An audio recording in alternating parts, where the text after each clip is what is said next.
제목 포도밭 소작인의 비유 12장. 예수님께서 그들에게 비유를 들어 말씀하기 시작하셨다. 어떤 사람이 포도밭을 일구어 울타리를 둘러치고 포도학을 파고 탑을 씌웠다.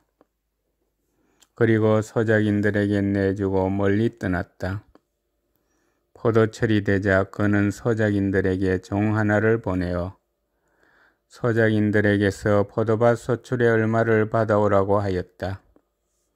그런데 소작인들은 그를 붙잡아 매질하고서는 빈손으로 돌려보냈다. 주인이 그들에게 다시 다른 종을 보냈지만 그들은 그 종의 머리를 쳐서 상처를 입히고 모욕하였다. 그리고 주인이 또 다른 종을 보냈더니 그 종을 죽여버렸다. 그 뒤에 또 많은 종을 보냈지만 더러는 매질하고 더러는 죽여버렸다. 이제 주인에게는 오직 하나 사랑하는 아들만 남았다. 그는 마지막으로 내 아들이야 존중해 주겠지 하며 그들에게 아들을 보냈다. 그러나 소작인들은 저자가 상속자다. 자, 저자를 죽여버리자. 그러면 이 상속재산이 우리 차지가 될 것이다 하고 저희끼리 말하면서 그를 붙잡아 죽이고는 포도밭 밖으로 던져버렸다. 그러니 포도밭 주인은 어떻게 하겠느냐? 그는 돌아와 그 소작인들을 없애버리고 포도밭을 다른 이들에게 줄 것이다. 너희는 이 성경 말씀을 읽어본 적이 없느냐? 집 짓는 이들이 내버린 돌, 그 돌이 모퉁이의 머릿돌이 되었네. 이는 주님께서 이루신 일, 우리 눈에 놀랍기만 하네. 그들은 예수님께서 자기들을 두고 이 비유를 말씀하신 것을 알아차리고 그분을 붙잡으려고 하였으나 군중이 두려워 그분을 그대로 두고 떠나갔다. 제목 황제에게 세금을 내는 문제. 그 뒤에 그들은 예수님께 말로 올무를 세우려고 바리사이들과 헤로데 당은 몇 사람을 보냈다. 그들이 와서 예수님께 말하였다. 스승님, 저희는 스승님께서 진실하시고 아무도 꺼리지 않으시는 분이라는 것을 압니다. 과연 스승님은 사람을 그 신분에 따라 판단하지 않으시고 하느님의 길을 참되게 가르치십니다. 그런데 황제에게 세금을 내는 것이 합당합니까? 합당하지 않습니까? 바쳐야 합니까? 바치지 말아야 합니까? 예수님께서는 그들의 위선을 아시고 그들에게 말씀하셨다. 너희는 어찌하여 나를 시험하느냐? 데나리온 한 잎을 가져다 보여다오. 그들이 그것을 가져오자 예수님께서 이 초상과 글자가 누구의 것이냐 하고 물으셨다. 그들이 황제의 것입니다 하고 대답하였다. 이에 예수님께서 그들에게 이르셨다.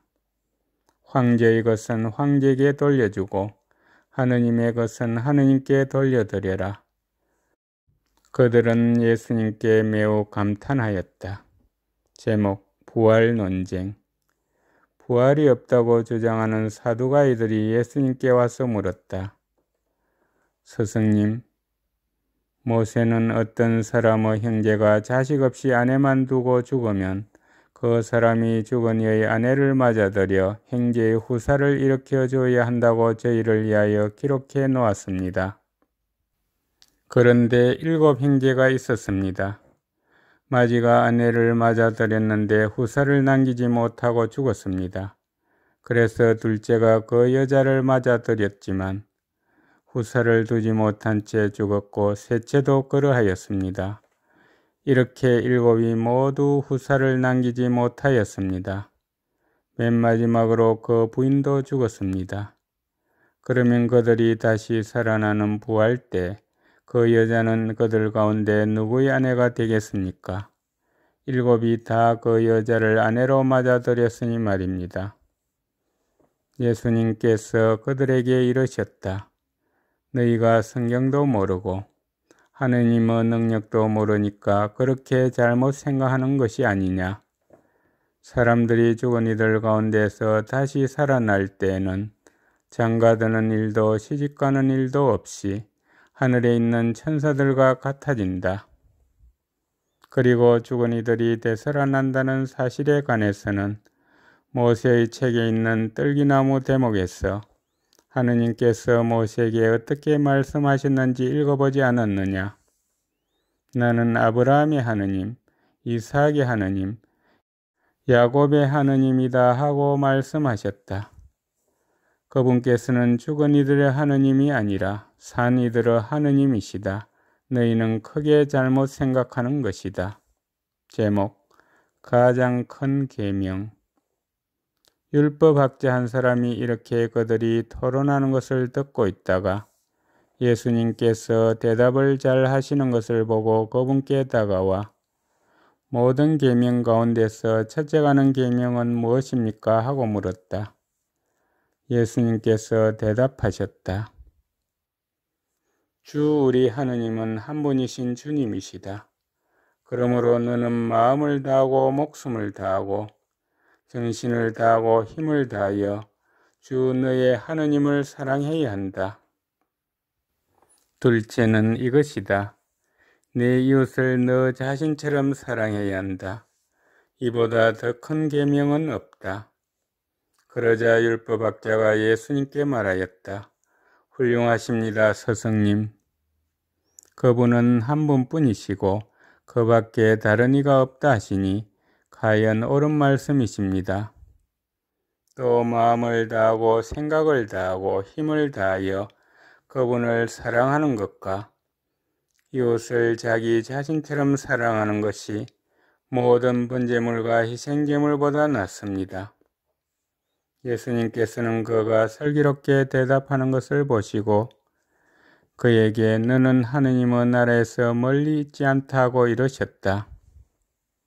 그 뒤에는 어느 누구도 감히 그분께 묻지 못하였다. 제목, 다윗의 자손이시며 주님이신 예수 그리스도. 예수님께서는 성전에서 가르치시며 말씀하셨다. 어찌하여 율법학자들은 메시아가 다윗의 자손이라고 말하느냐? 다윗 자신이 성령의 도움으로 말하였다. 주님께서 내 주님께 말씀하셨다. 내 오른쪽에 앉으라. 내가 너의 원수들을 네 발 아래 잡아 놓을 때까지. 이렇듯 다윗 스스로 메시아를 주님이라고 말하는데 어떻게 메시아가 다윗의 자손이 되느냐? 많은 군중이 예수님의 말씀을 기쁘게 들었다. 제목, 율법학자들을 조심하여라. 예수님께서는 가르치시면서 이렇게 이르셨다. 율법학자들을 조심하여라. 그들은 긴 겉옷을 입고 나다니며 장태에서 인사받기를 즐기고 회당에서는 높은 자리를, 잔치 때는 윗자리를 즐긴다. 그들은 과부들의 가산을 등쳐먹으면서 남에게 보이려고 기도는 길게 한다. 이러한 자들은 더 엄중히 단죄를 받을 것이다. 제목, 가난한 과부의 헌금.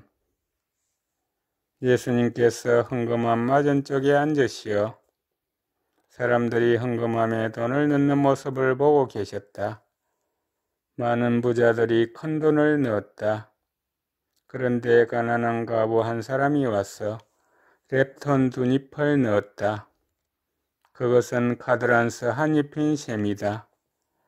예수님께서 제자들을 가까이 불러 이르셨다. 내가 진실로 너희에게 말한다. 저 가난한 과부가 헌금함에 돈을 넣은 다른 모든 사람보다 더 많이 넣었다. 저들은 모두 풍족한 데서 얼마씩 넣었지만 저 과부는 궁핍한 가운데서 가진 것을 곧 생활비를 모두 다 넣었기 때문이다.